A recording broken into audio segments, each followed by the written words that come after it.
We have as our special guest tonight the very famous choral group, the Raycon of Singers. And if the music is square, it's because I like it square. Fair enough, I suppose.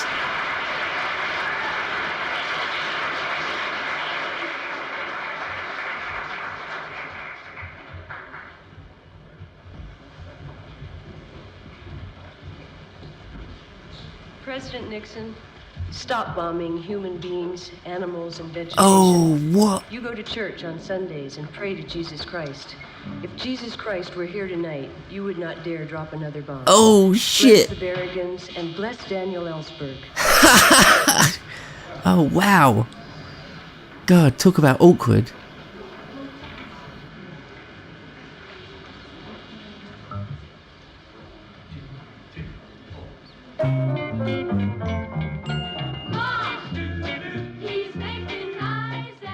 Wasn't that the goddamnedest thing you ever saw? You know what gave her away, John, when she said God bless Ellsberg? Because then I knew that she was one of these completely way out, probably communist. But I don't think it was an accident. I think it was a plant. I suppose the Secret Service found out whether that's the case or not. They have to be very careful to be sure that it doesn't be that we're persecuting the bitch. So Nixon decides, this is where it all starts going a bit skew-whiff.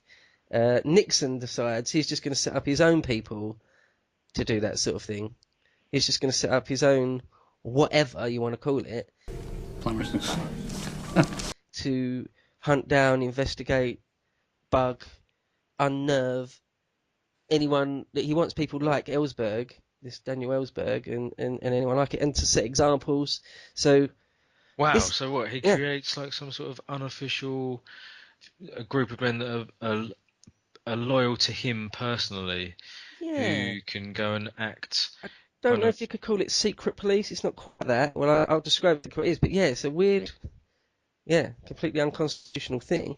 Yeah, because you get those people exist in all administrations, not necessarily doing that kind of behaviour, but you get, like you said about chief of staff, but you get special advisors and stuff, don't you? So they just employ someone like David Cameron now.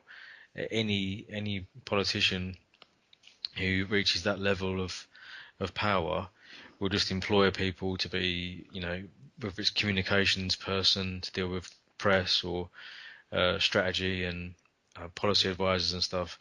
And those guys and those groups of people that they hire have enormous amount of influence. So they're not a part of the government. They're not elected as such. Obviously, they're not elected, and they're not part of the civil service. They're not part of the state machinery, and yet they're just these guys that work for the boss who have enormous power. Right? They just wield it's like an extension of the power of the guy in charge, whether it's prime minister or president or what. So I guess it's like an extension of that, but they've been given this specific kind of a bit more of a sinister and active role to be sneaking around and investigating people, which is that's not usual, is it? Really? Well, Cameron had that guy Coulson. Yeah. There's a Coulson in this. It's spelled differently. All right. But there's a Coulson in this, and his job is just special counsel to the president. Yeah. No one voted for that. Yeah. And yet he's arguably the third or fourth most powerful guy. He's in many ways as powerful as the president, in the sense that he could and did loads just say things. The president wants this. He hasn't run it past the president, and the entire establishment will jump for him. Well, not the entire establishment, but I mean Ehrlichman, as I mentioned, along with Haldeman, the Berlin Wall, the two most powerful guys, basically. Yeah. I mean, his job title is just something like domestic advisor, chief domestic advisor, or something like that. Yeah, no one voted for this guy, and yet they're among the most powerful people in the entire country. Either way, it is some sort of institutionalized corruption of the democratic process just to have these guys being so powerful. But Yeah, there it is. So Nixon decides, this is back in like 1971, and the Watergate break-in is in June 72. So, you know, a year or more before. Nixon decides, right, Hoover's not doing me any favours, so I'm just going to sort myself out. And he just, but it seems what he did is he didn't give any specific instructions to anyone. Say, you know, start doing illegal stuff, please. He would just put pressure on his top guys, Ehrlichman, Haldeman, Coulson, and Mitchell, to say, look, I just want some dirt on our opponents. I want dirt. I want to destroy Ellsberg's reputation. Don't tell me about it. Just do it. There is one taped conversation. That is another thing that we'll come to, that Nixon taped a lot of what he said. We'll go into all that in detail. But there is one really early recording where he says, because Dave Ellsberg was from the State Department, so he thought all the links were coming from the State Department. So he says something like, I want to have the telephones bugged of like 500 guys over at the State Department, 300 guys in the CIA, another 200 guys somewhere else. He's just talking to Haldeman and Oatman. I don't think they didn't ever do that, but he was saying stuff like that. Wow. Okay. Yeah, because he felt like, I don't know, like all the secrets were just going to leak out or something. So anyway, all the president's men go away, and especially John Mitchell, and decide what they're going to do or not do. One of the things they do is get some guys together, and I'll go into who they are in a bit. Get some guys together to break in. This is such a harebrained idea, to break into Daniel Ellsberg's psychiatrist's office in California, in LA, I believe it is, to break in there and try and find his psychiatric files, because they'd heard that he saw a shrink, just to try and get some dirt on him. So that's one of the first things they did. Yeah, makes sense. And they didn't find anything. Right. Right. The guys are kind of bunglers. Incompetent. Right. Yeah, kinda, pretty much. They smashed the place up a bit, and there was absolutely no need to do that. It would have been so much better if it was covert. I see an interview of one of the guys, one of the Cuban guys. Turns out some of the same guys that are at the Watergate.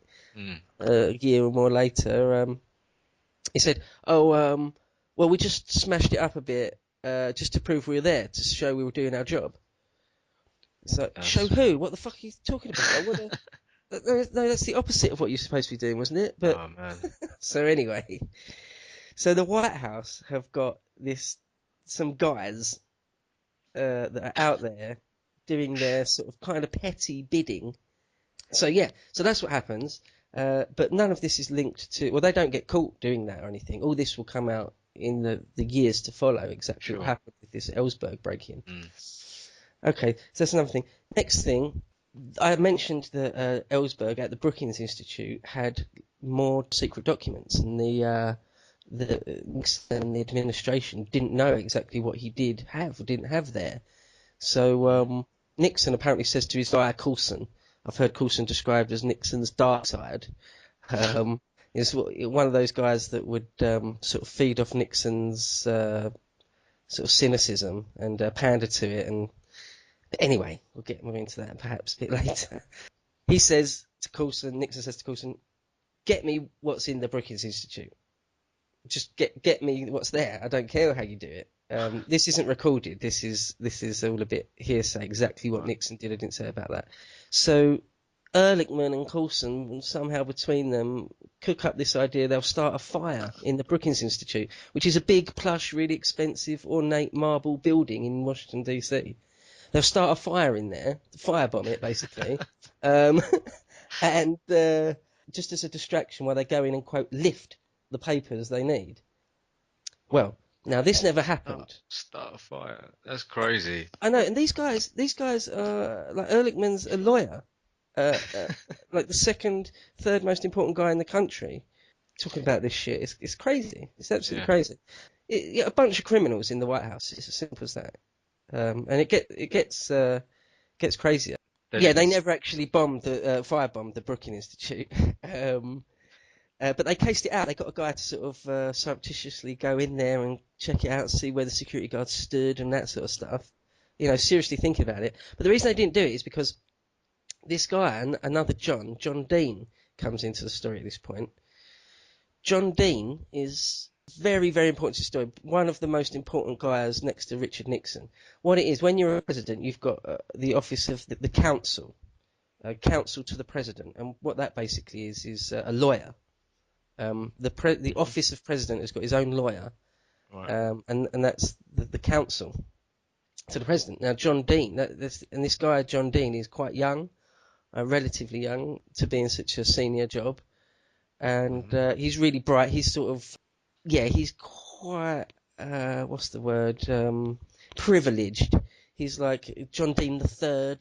And he went to like right. the best unis. It was just a friend, like some of his friends from school. Their dads were senators, and he just had friends inside the White House. And they're like, and he was also a truly brilliant lawyer.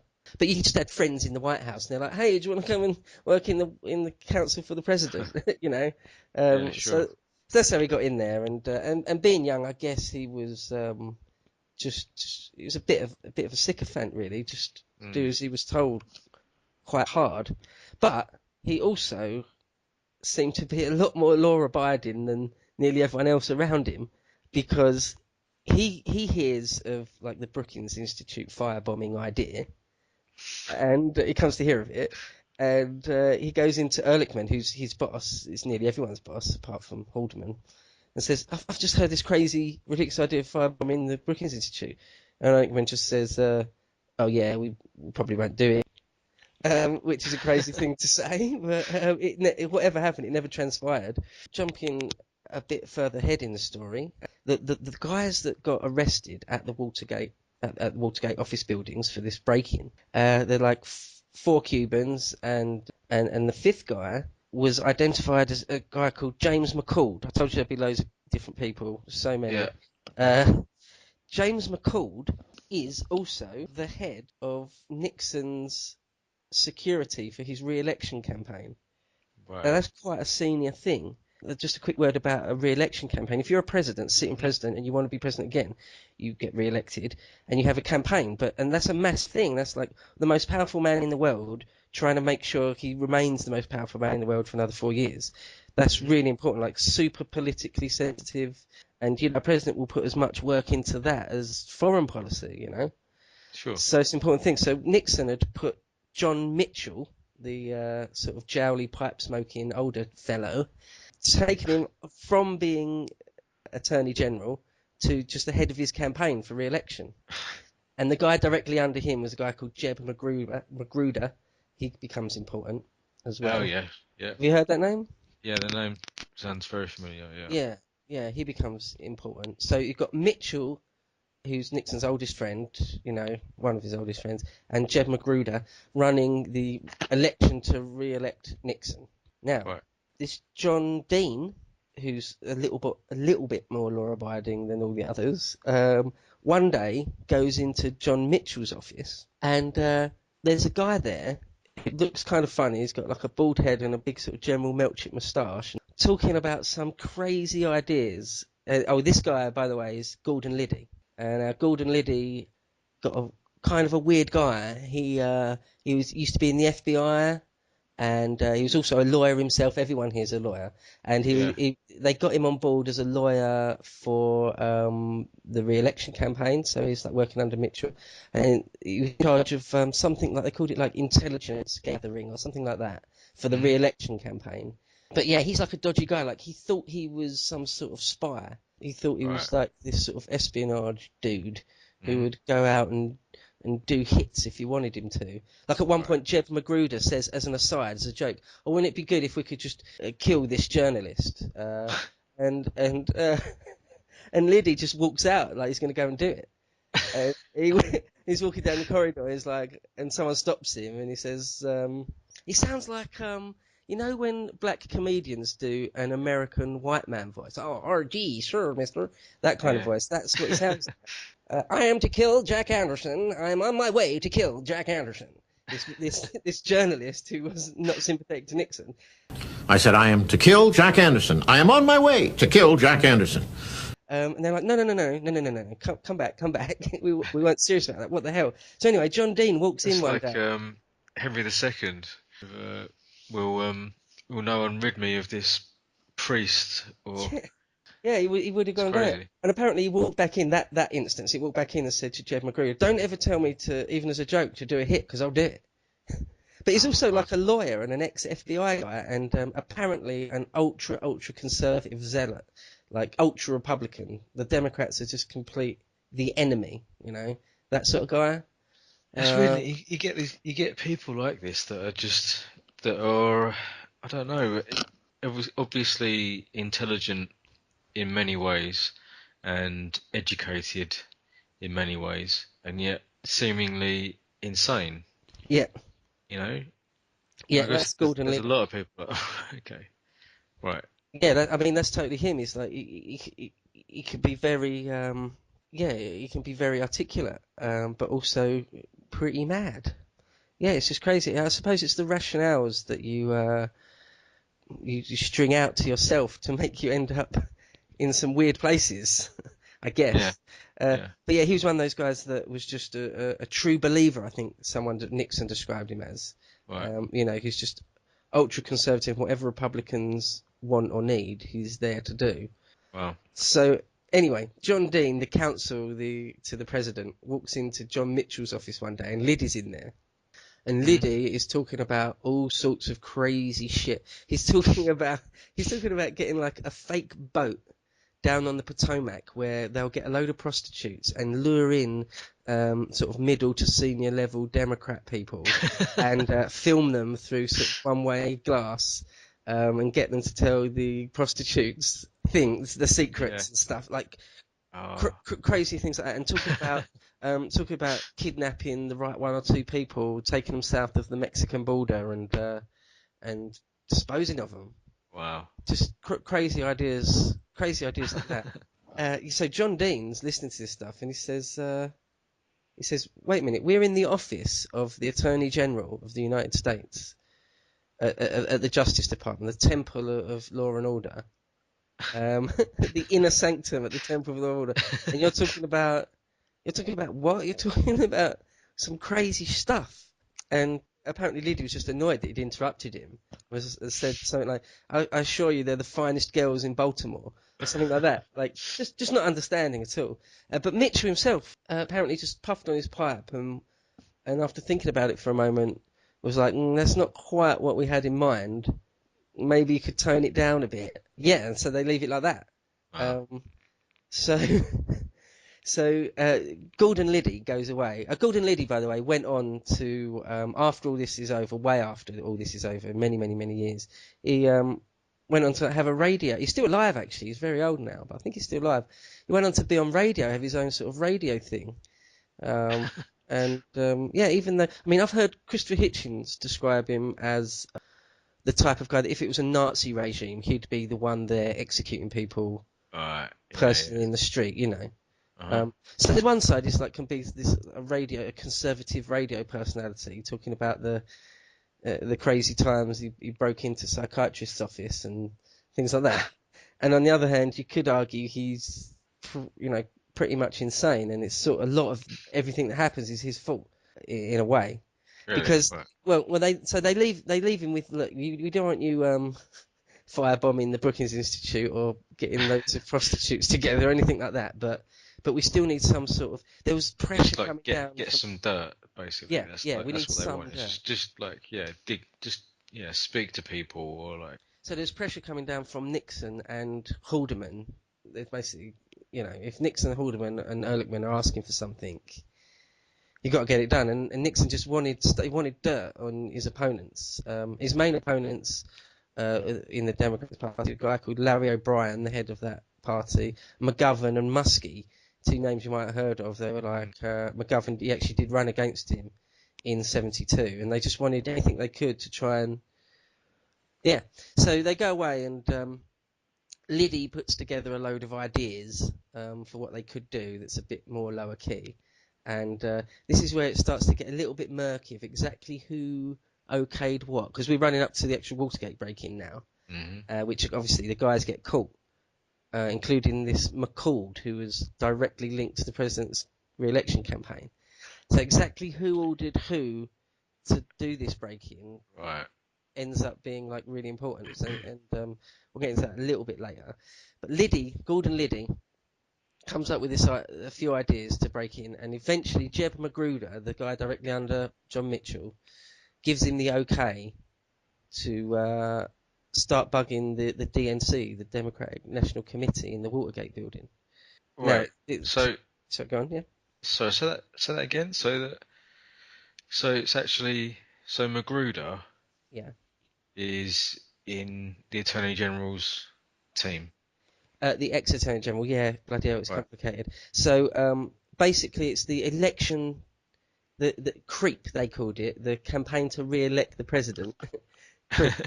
Well, that's what his detractors called it. So yeah, and that's run by John Mitchell, who used to be the Attorney General. Right. Okay, that's the sort of pipe smoking. Yeah. And directly under him is Jeb Magruder. Now, I think Jeb Magruder's sort of, not really that. He was just a middle guy. He went on to be born again or a Christian preacher of some type. Right. So it's certainly, but Jeb Magruder wasn't really, calling the shots. He was just one of the guys that got caught up in it, albeit a really senior guy. But yeah, I mean, later the Nixon White House would try and say everything that went wrong was to do with the the campaign to re-elect the president, and that all the wrongdoing was theirs. Right. So Jeb Magruder gets Gordon Liddy, to come up with some ideas. And so they go in, and in May 1972, a month before Watergate, they break into the same offices and plant bugs, but don't get caught that time. And the bugs are a bit crap. Some of them, I think one of them doesn't work, or some of them don't work. And the ones that do are like not really in sensitive enough places, and they're getting nothing but like the secretary's talking about hair appointments and stuff. Gordon Liddy he was horrified with the intelligence he was getting. It was just useless. And the powers that be, whether that be Nixon himself or Haldeman or whatever, are like, it comes down through Coulson basically. Get us the good shit. Comes down through Coulson and Magruder. Get us some proper intelligence. So they decide to go back in to the Watergate office buildings and take photographs of loads of documents. Like I say, they've got, I think, like 50 reels of film and 36. That's crazy. Hundreds and hundreds of pictures of documents, and want to put more bugs in Larry O'Brien's phone and all this sort of stuff. Sorry, go on. Because on the face of it, that does seem like an okay idea. In that, like, obviously, if you know what your enemy is talking about, then that's going to give you an advantage, right? But equally, like, what are they really going to be saying to each other in the, Democratic offices? They're going to be like spilling the beans to each other. Yeah, no, like, exactly. What are they going to get? That's one of the things Nixon says repeatedly, from like one of the few first times he hears about it, all the way up to like the Nixon interviews with Frost, like 5, 6, 7 years later, whatever it is, 1977, I think those are. He goes, it's the goddamn dumbest political caper I've ever heard of.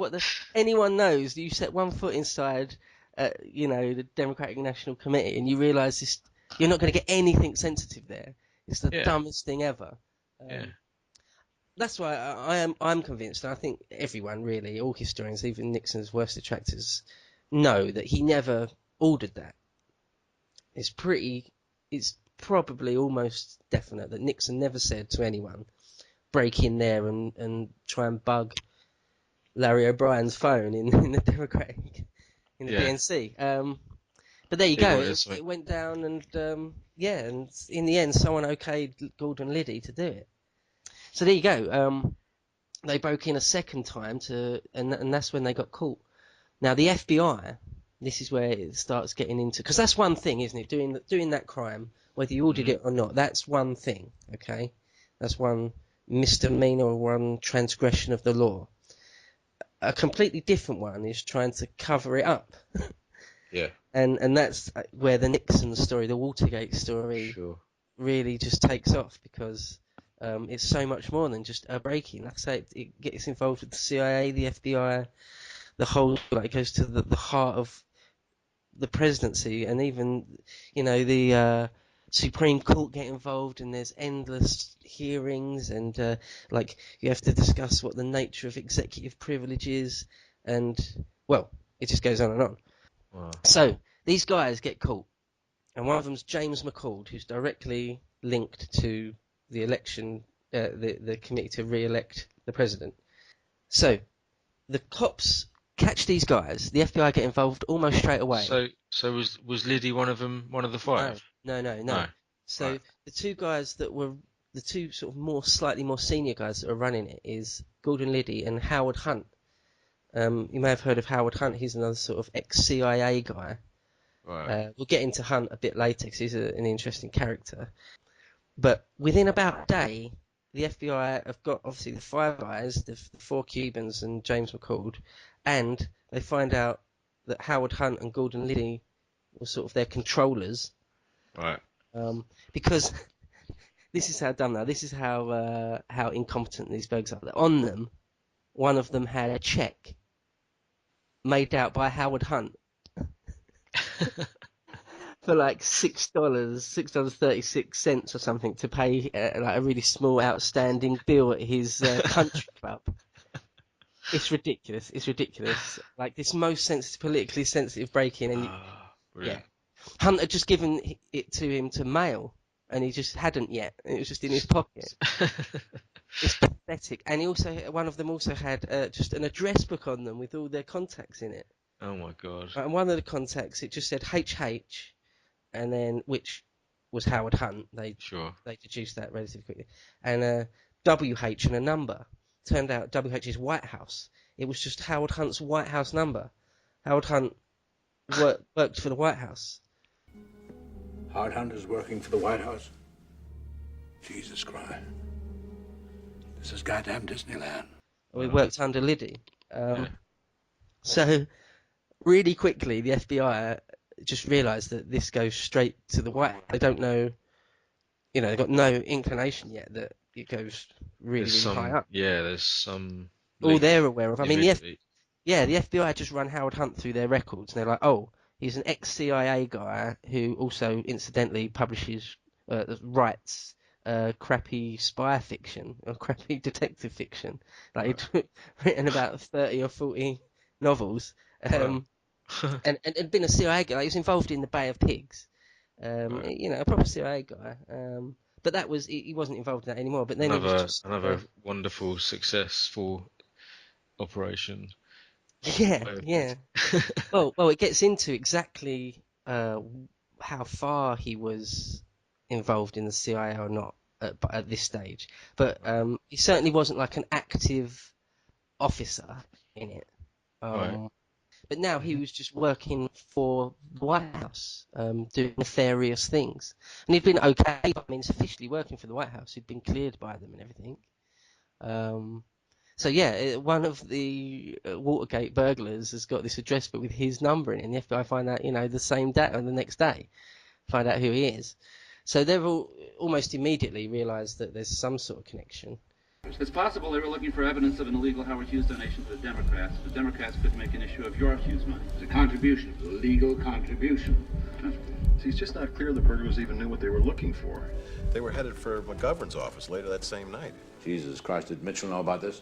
I don't know. Mitchell's out of his mind right now. Martha put her head through a plate glass window. Jesus, through a window? Yeah, they're taking her to Bellevue. Maybe she'll stay this time. Yeah. Well, Martha's an idiot. She'll do anything to get Mitchell's attention. If Mitchell had been minding the store instead of that nut Martha, we wouldn't have this kid Magruder running some third-rate burglary. We feel the bigger concern is Gordon Liddy. Liddy? That fruitcake? Well, that's What just about it, sir, it? isn't it? He is a nut. He used to work here with the plumbers, and now he turns up running this Watergate caper. Hey, you remember his plan to firebomb Brookings using Cubans as firemen? What's Liddy got? Apparently, he was using some campaign cash that was laundered for us through Mexico. The FBI's onto it. We could have a problem with that. But that's just a campaign finance violation. So if Liddy takes the rap for Watergate, we can take care of him, and that lets us off the hook. I don't have time for all this shit. Just handle it, Bob. Keep it out of the White House. I gotta see Kissinger. He's throwing a tantrum, threatening to quit again. What else? Well, sir, turns out one of the people implicated is still on the White House payroll. Oh, not another goddamn Cuban. No, sir. Guy named Hunt. Howard Hunt, sir. Hunt? Howard Hunt? Dumb bastard left his White House phone number in his hotel room. He works for Colson. He used them in the Pentagon Papers. After the arrest, this guy dumped his wiretapping stuff into his White House safe. We're still trying to figure out when he officially stopped being a White House consultant. Howard Hunt is working for the White House? Jesus Christ. This is goddamn Disneyland. Since when? Since Chappaquiddick. He wanted dirt on Kennedy. Colson brought him in. You know Hunt, sir? Yeah, on the list of horribles. I know what he is, and I know what he tracks back to. You say he was involved in the plumbers? No, definitely. Colson had him trying to break into Bremer's apartment after Bremer shot Wallace to plant McGovern's campaign literature. I had nothing to do with that. He was in this Ellsberg thing, too? Yes, you approved it, sir. I did? It was right after the Pentagon Papers broke. They went in to get his psychiatric records. That's when we were, working on China.